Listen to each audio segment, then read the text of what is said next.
All right, here we go. After a couple of tries, I think we're ready.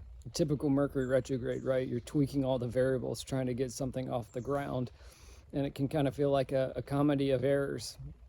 And that's how I want to open this new moon talk is to describe um, maybe where you're feeling like you're chasing your tail or wasting your efforts, because I think that that's central to a Leo new moon. And Leo, wants to feel that its efforts are effective.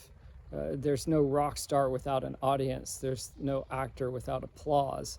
So to do something and feel like it's a futile effort during a Leo new moon can be really enraging. And in fact, you might have felt like the energy was building towards that in the past couple of days, where people just feel very irritated. And so, starting out, I'd like to describe a three-step process that you probably noticed: the tug of war, the miscommunication, and then the release. So, the tug of war could start from you projecting on a situation, or someone's projecting on you. There may be a feeling like there's an excessive use of power by one party, or if it's something inanimate like a place or a job or something like that, or just like a situation, it could feel that something is just out of control.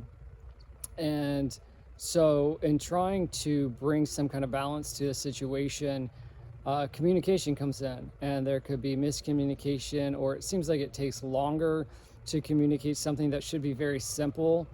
And that keys you into the fact that there's probably some kind of vibe mismatch. There's some kind of attitude or frequency mismatch, because you're spending so much time trying to communicate around an issue when really it's like you don't like each other's smell or something like that. It's something more basic, because Leo is our core essence, it's who we are.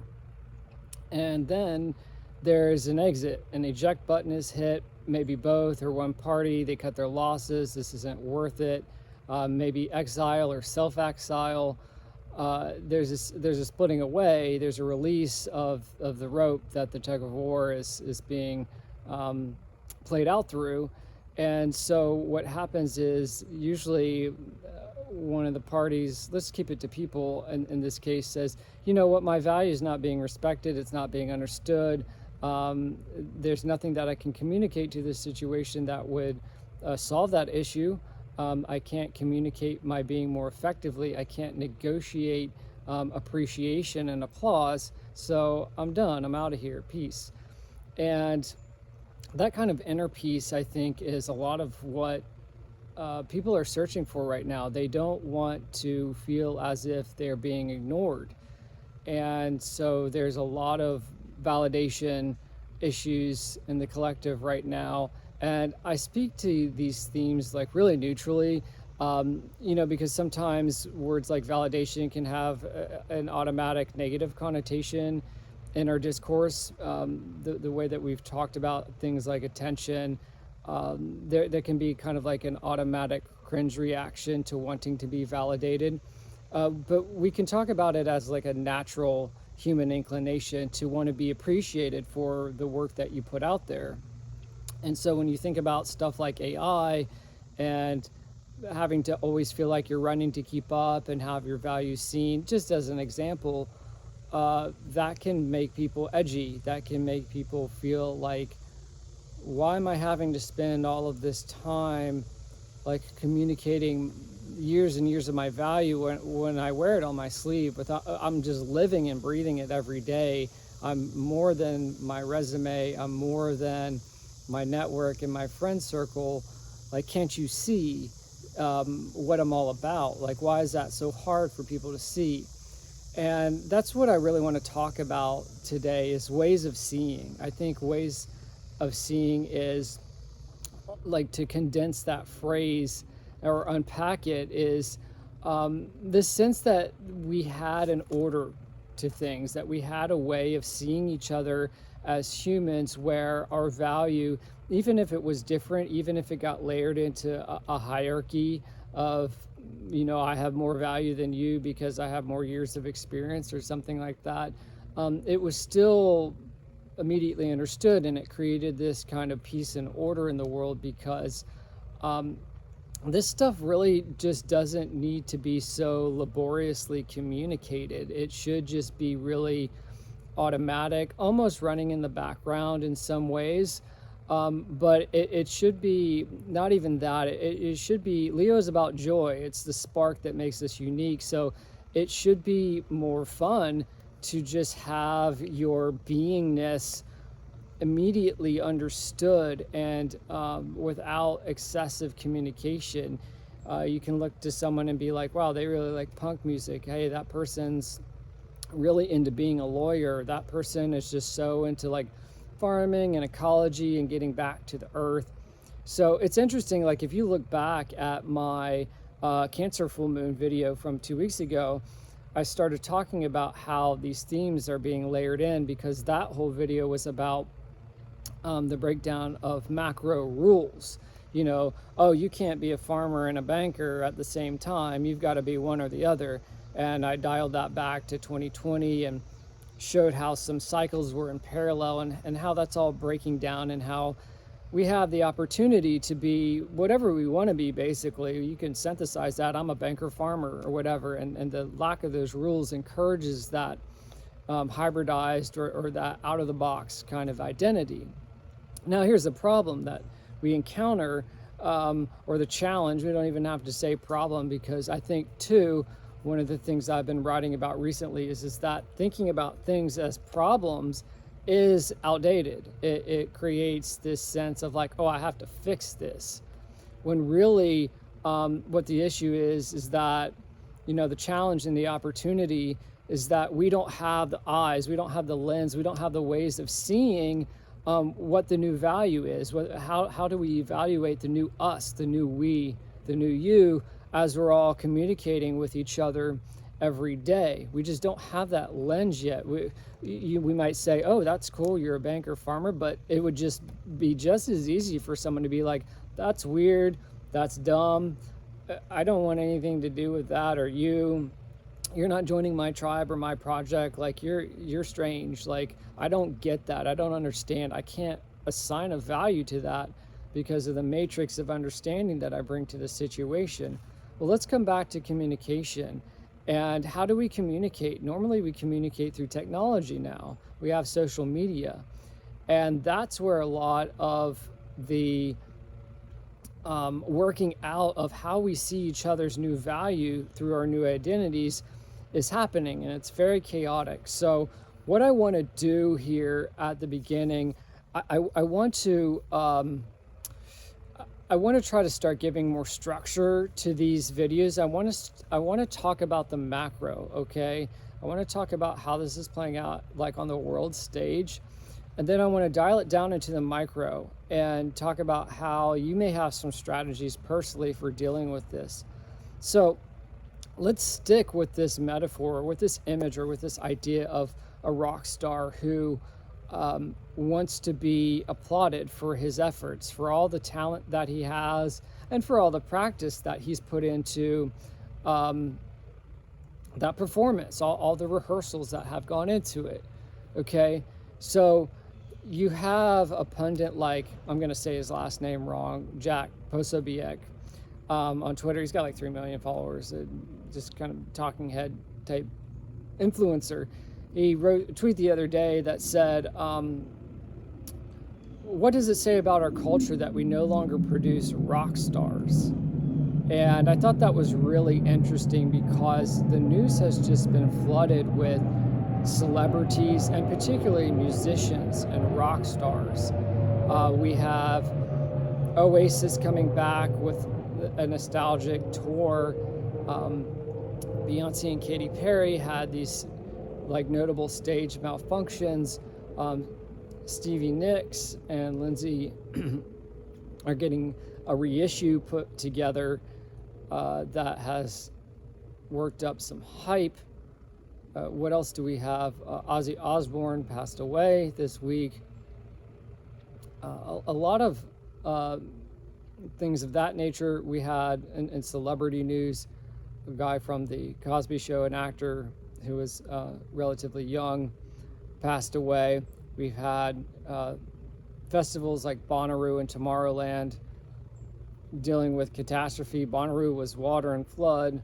Tomorrowland had, fire.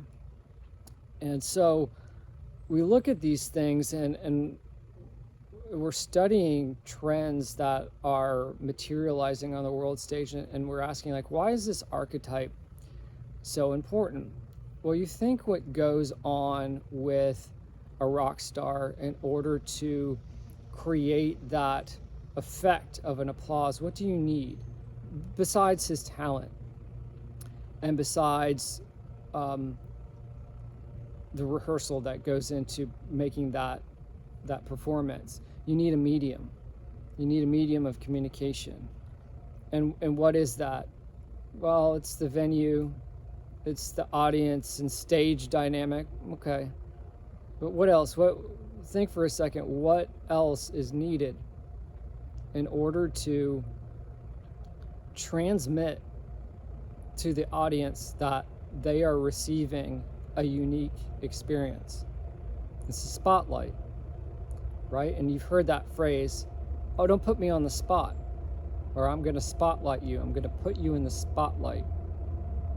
Because what that is a sense that nothing else exists in the world except what you bring to the table, your identity in that moment. And so we saw this headline that became out of control this month, where there was a couple who were having an affair at a Coldplay concert got spotlighted. It's a kind of an effect that you can do where you, like at a baseball game or whatever, on a jumbotron, you put a circle on someone or a couple and broadcast it for everyone to see, so that there can be a communication. There's a medium to communicate the bond or the love that they have, the passion, the desire, whatever. Just like when you put a spotlight on Chris Martin on stage as the lead man for Coldplay, he's transmitting his talent to you as an audience, and you can receive it in that moment. Now, what happened is that they did not want that spotlight. The identity that they were forging as a couple having an affair was not ready for prime time. Now, there's a bunch of nuances we can go into that, but I don't want to go down these rabbit holes too far. But basically, that held up a mirror to the collective consciousness of, I'm not ready, or people aren't ready for me, right? Maybe both. It was really these macro trends. This one in particular is really honing in on the lesson of the time, this window in time, where the new identities that we're forging feel incongruent with the tools of communication that we have now to communicate our value and our identities to each other. So what happened in the wake of this was the most scattered schizo conversation I've ever seen. I wrote on Twitter that this was the old internet peaking, because instead of like Barbie and Oppenheimer from Leo season in 2023, it wasn't like, oh, you did a meme, I'll riff off that, and we had this collective conversation. It was everything from this was a bad move, to what were they thinking, to who cares, to I support it anyways, and it was an accident.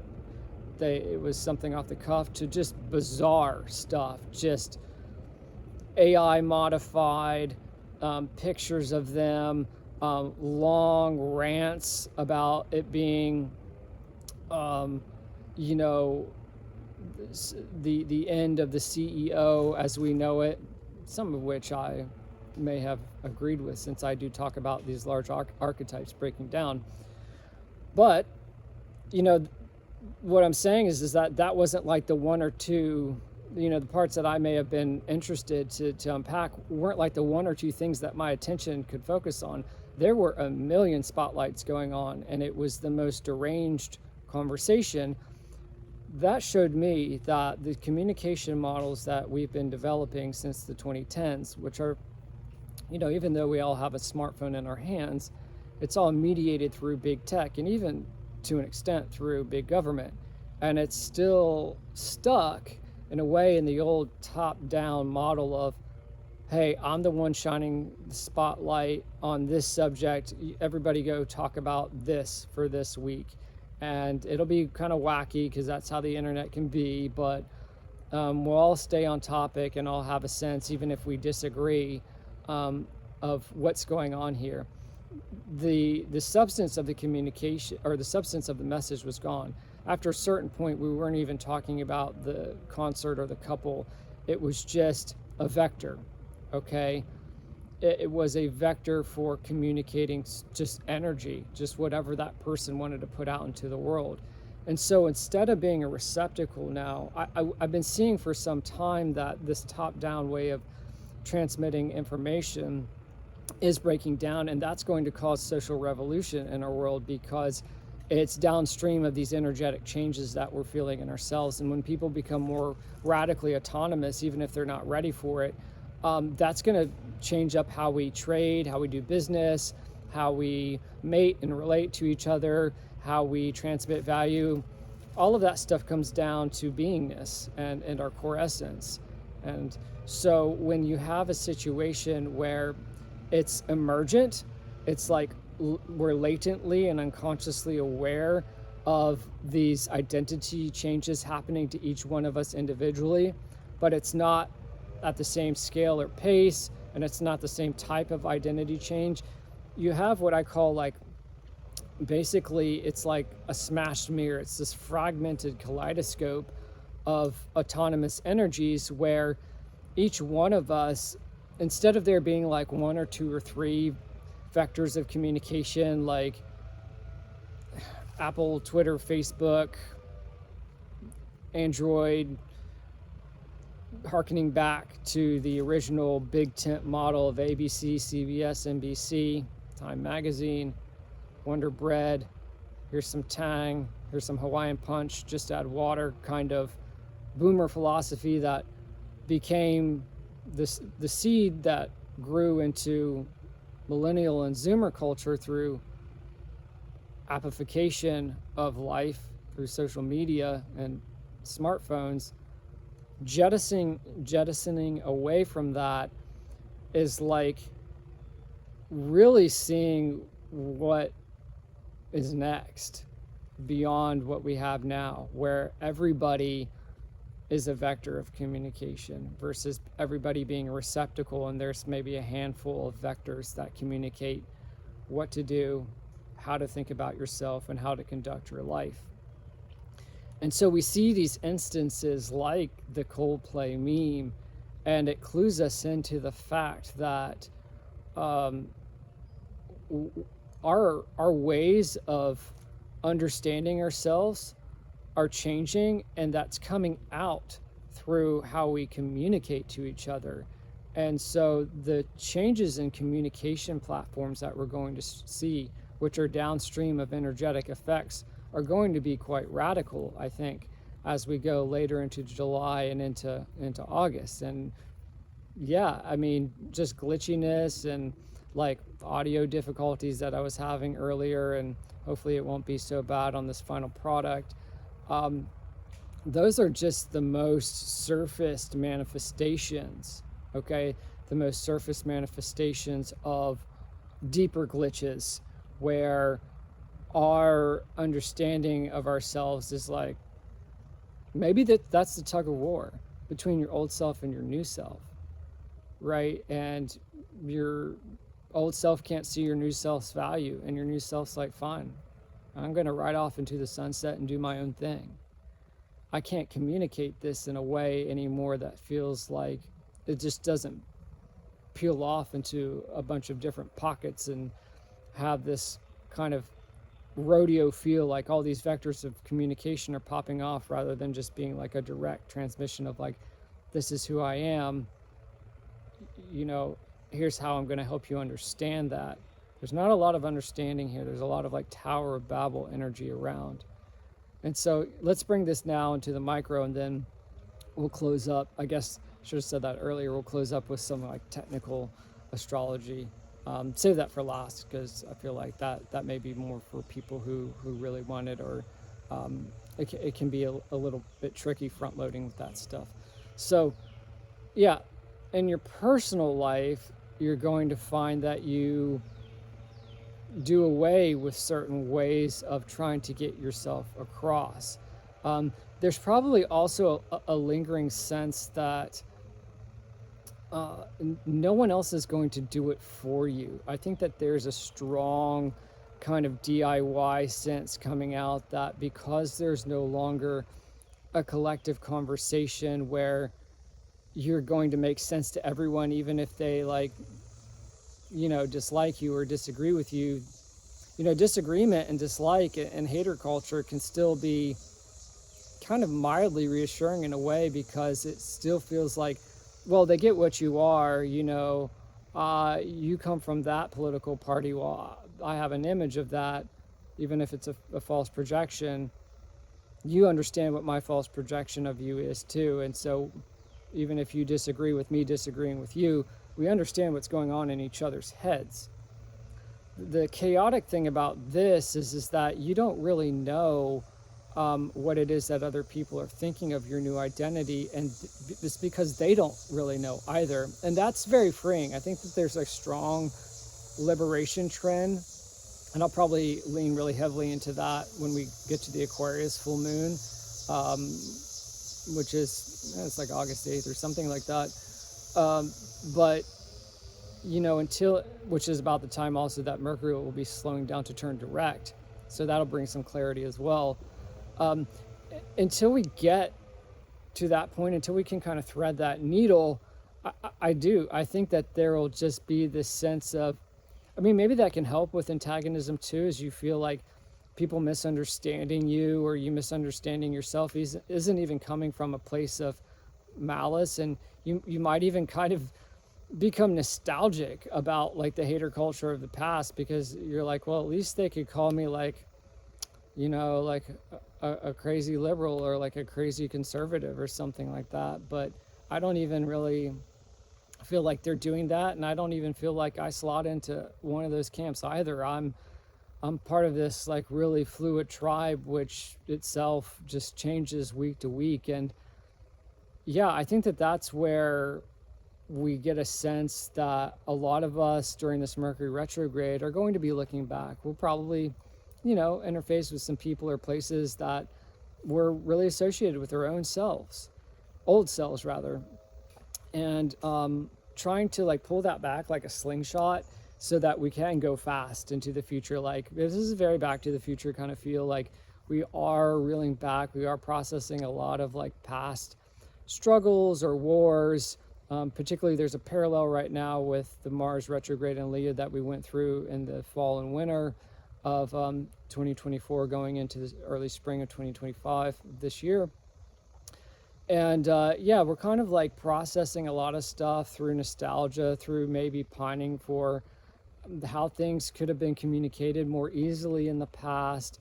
We might be going back to old media to re-understand ourselves and try to get some kind of peace made between who we were and who we are, or who we're becoming now.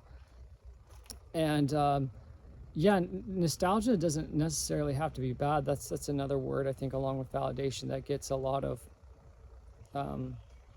confusion, or there's a lot of, it's not like a value neutral word to a lot of people. People kind of feel one way or the other about it. But again, I try to use it in a narrative sense of, okay, you're going inward, you're becoming more reflective, because you're trying to, in this case, understand how to move forward. And so I think his name is Chris McDaniel, this guy from like a small town who got a country radio hit, did a TikTok about how he went back and he's looking at his old trailer that he used to live in, and he's seeing people from that hometown recognize him. And that went viral, and not as viral obviously as the Coldplay thing, because it was more niche, it was more localized, but I feel like the engagement was cleaner, and people really understood the message there, that even if they didn't like country or this guy at all, or his message, whatever, They understood the hero going back to his old hometown in order to understand. He was trying to make sense of this new identity, and he was able to do it through going back to these old people and places, not to stay there, not to judge them or be judged by them. In fact, he got the applause that he wasn't even expecting, and that rocked his soul even more. It's through that process of, hey, I need to step back because the communication models that I'm using for myself aren't helping me kind of launch this new you, this new me. And I think that's what's happening right now is that you get a Mercury retrograde in Leo while you have a new moon in Leo, and it's like stage archetype, spotlight archetype, rock star archetype. Okay, something's not ready for prime time.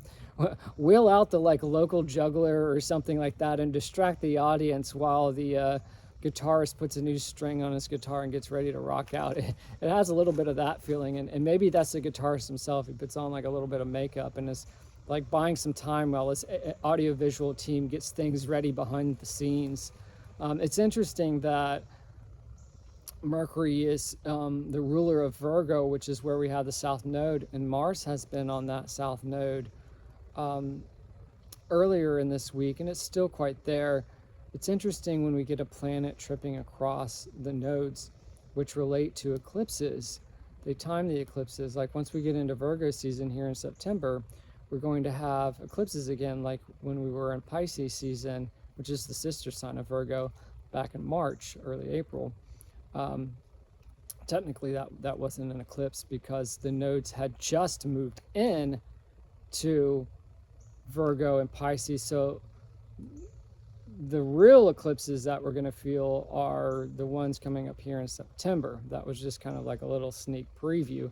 It's interesting because the nodes flip every 9 years. So back in 2016, the North Node, which tells us where to go, versus the South Node, which is about the release, about the letting go, it was in Virgo, and it had Jupiter crossing it.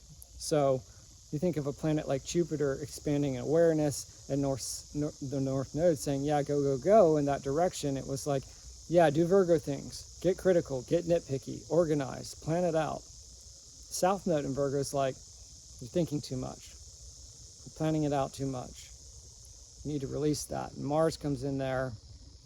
He's the war planet. He's got the knife, saying, we're really going to cut out all those old habits. And so you think about Mercury ruling that as retrograde in Leo near this new moon in Leo, and it's like, we got to cut out all the old habits that have you thinking about your value in this way.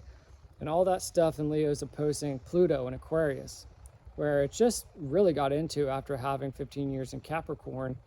Started in 2008 with the mortgage crisis, ended in basically after the 2024 presidential election. That was the chapter in history that we closed, and it was all about the breakdown of institutions. And I talk about that all the time. I'm not going to really go into that right now as much. You can watch my previous video. We talked about the full moon in Capricorn, went into that. So, Pluto and Aquarius is like, yeah, we're gonna revolutionize how people congregate. That's Aquarius, it's community. And the Aquarian planet, Uranus, just went in Gemini, which is about communication. It's in a nice trine. Those are two air signs. It's like, yeah, the way that we're gonna like rearrange and reshuffle how people congregate is we're just gonna tweak all the communication platforms and the way people process information, and maybe even like spin them out hormonally and have them misinterpreting each other through stress or something like that, because Uranus can be a bit of a stressful planet. Well, Mercury is also the dispositor, not just of stuff that happens in Virgo, but also the Gemini stuff. So he's also processing that narrative of, hey, we're just going to rearrange how people congregate through turning everything about communication on its head. He's managing that narrative just as he's managing the, hey, you just gotta stop thinking about yourself in the same old ways anymore, because it's just kind of running you into um, like a dead end. You put those narratives together, and it's like, oh my gosh, the reason that I'm continuing to compulsively try to engage in this tug of war about my value is because I'm birthing a new me, just as the world is birthing a new self. Like, these things are like running in almost like in parallel tracks, like the macro and the micro are stacking in a way where we're witnessing the birth of a new world just as we're being born.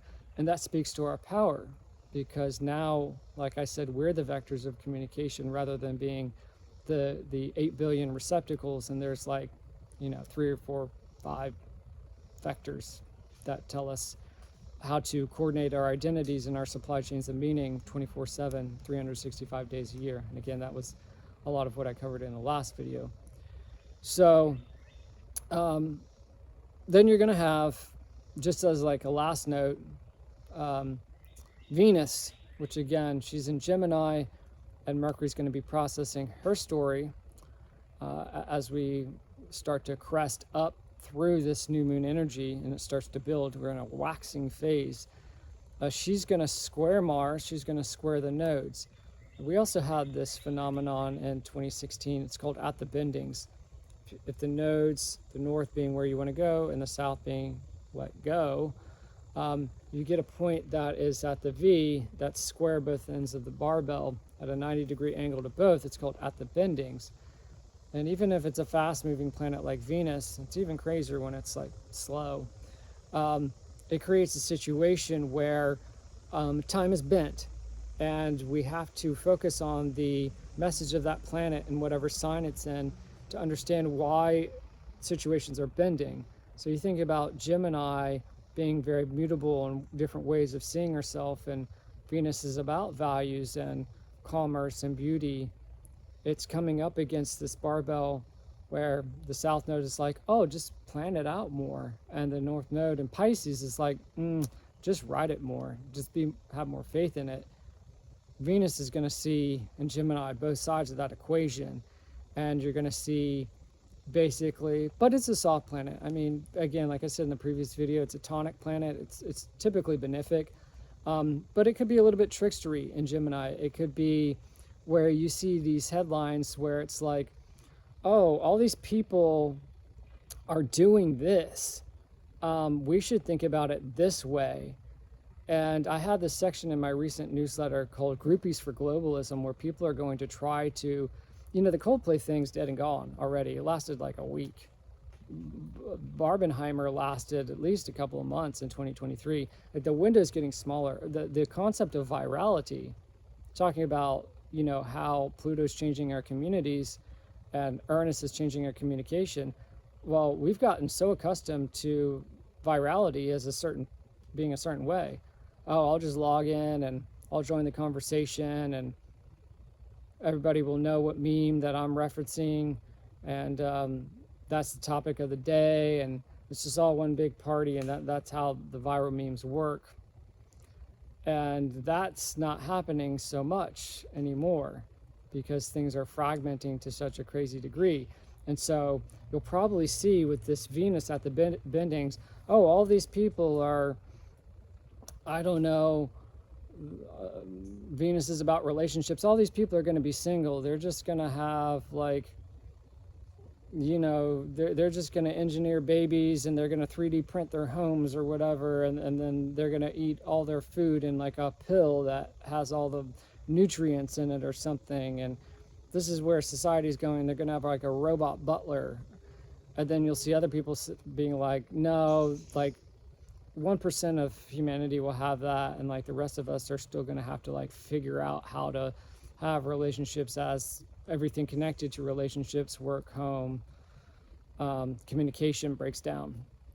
And so I think that'll be an interesting experience, especially because Mars is still there on the south node, saying like, yeah, the way that you have to look at a situation and you want to be honest about it, you're going to have to like really understand that the person communicating in that instance is not the person that you were last year. And so if you want to like an objective understanding, yeah, we all have like subjective bias, but if you want an objective understanding of the situation, it's going to be like some viral thing where people try to extrapolate and say like, this is where we're all going and this is where society's going, and it's going to fragment. You know, the Coldplay was like the last one where everybody was like, hey, we can all like have a conversation about this, and it was like, nope, this is so deranged, this is so schizo. The next big thing that comes up is gonna, especially because we can see it, we're heading into an Aquarius full moon, which is always destabilizing. People are gonna freak out because they're gonna be like, oh wait, like I can't even like get applause for disagreeing. Like we can't even have this old, you know, throwdown, this old culture war throwdown where like they say something and I disagree, and even if they get like more points in than me, like I can kind of enjoy it because it feels like we're in this arena together. I think that with Venus at the bendings, we're going to see this situation where the conversation gets away from people really quickly, and they're going to have to speak to themselves how they really feel about it, and not have this like cultural reservoir that does all the thinking and the working out of meaning for them. So it should be quite interesting. This whole narrative then is about yourself. What's the self that you're going to use to make sense of these events? The meaning has to come from within. The meaning has to come from the trust that you're the one with the power now. You're the vector. You're the one.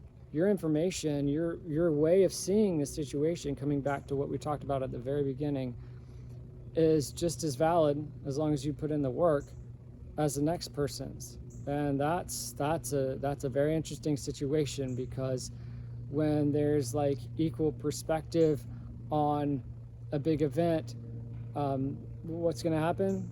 That's where the tug of war splits, and it's usually people having to go their own ways and getting into micro tribes with like-minded people. And there may be a sense that, yeah, we can't even agree to disagree. We just don't have anything to do with each other.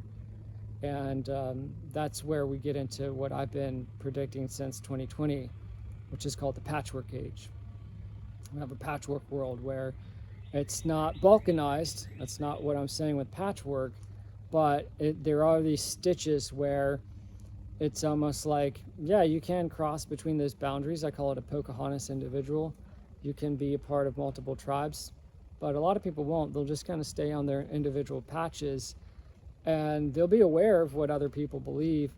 And the only way that they can really go over there is, one, if they decide to be permafluid, I'm going to go over to that tribe and then come back maybe a month later, and I'm just going to shift my values. It's not opportunism, it's just kind of how the world's working. Or I'm going to be an outlier among outliers, and I'm going to be nomad among nomads, tribeless in a tribal world. I'm going to be this Pocahontas individual, and I'm just going to be someone who goes between and just kind of samples how people look at the world. I think a lot of what people on Twitter, and maybe people watching this video, kind of identify with that feeling, but it's not the norm. You know, a lot of people are just, they like their camp, and that's fine, but it's not going to plug into a big tent cultural reservoir as in the past. And that itself is going to change a lot of self-talk. When you're not part of a group conversation like that, how do you communicate? What's your mode of expression? How do you express who you are? It's all going to have to change. Maybe it becomes more bite-sized.